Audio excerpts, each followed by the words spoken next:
Assalamu alaikum warahmatullahi wabarakatuh. Welcome. This is Somaliland National Television. You're watching the English news program with me, Mohammed Jibril. Here are the stories making local headlines. The President of Somaliland met with a delegation from the UK at his office.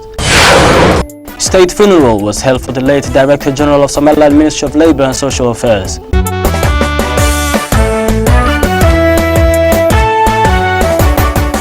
The President of Somaliland, His Excellency Ahmed Mohamed Mahmoud Silanyo, met with a delegation from the United Kingdom led by the Ambassador of UK to Somaliland and Somalia at his office.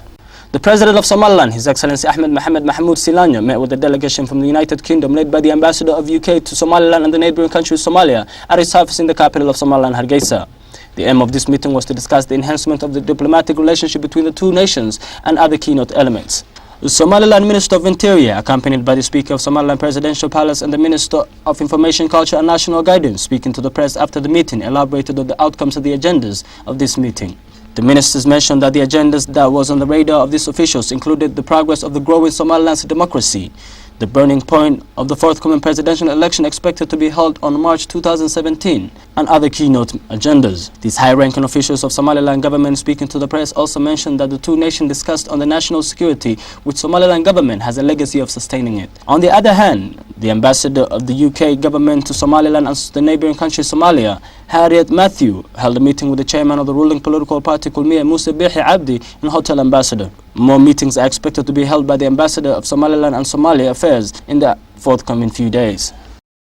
A national funeral was held for the late Director General of Somaliland Ministry of Labour and Social Affairs, Mohammed Hirsi, who passed away at the capital of Somaliland, Hargeisa. A national funeral was held for the Director General of Somaliland Ministry of Labour and Social Affairs, Mohammed Hirsi, who passed away at the capital of Somaliland, Hargeisa.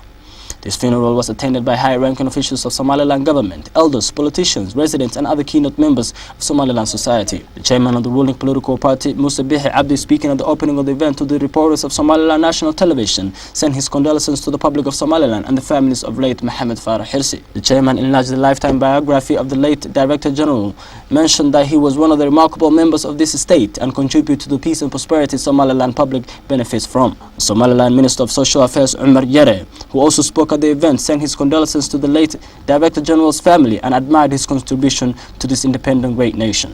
Somaliland Minister of Water Resource, Bashi Ali Chama, held a meeting with the elders and officials of Sol region.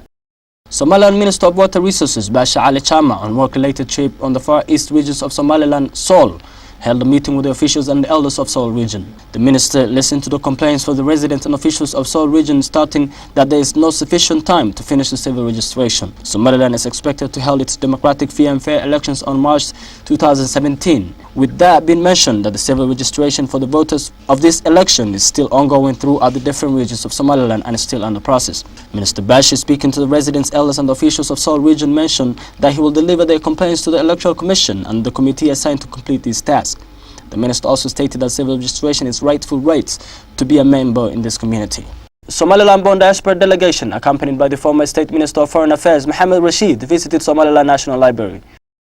A delegation led by Somaliland diaspora visited the ongoing construction site of Somaliland Library building in the capital of Somaliland, Hargeisa. This diaspora delegation was also accompanied by the former State Minister of Foreign Affairs, Mohammed Rashid. This Somaliland-born diaspora, speaking to the reporters of Somaliland National Television, enlarged the significance of this project to the public of Somaliland, mainly the young intellectuals of Somaliland, mainly the intellectual youth of Somaliland.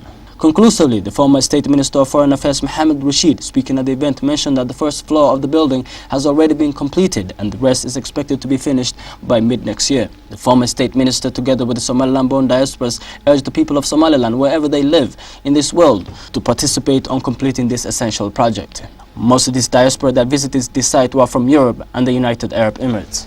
That's all the news we have for you tonight. Until next time. That's all the news we have for you tonight. Until next time. Assalamu alaikum wa rahmatullahi wa barakatuh.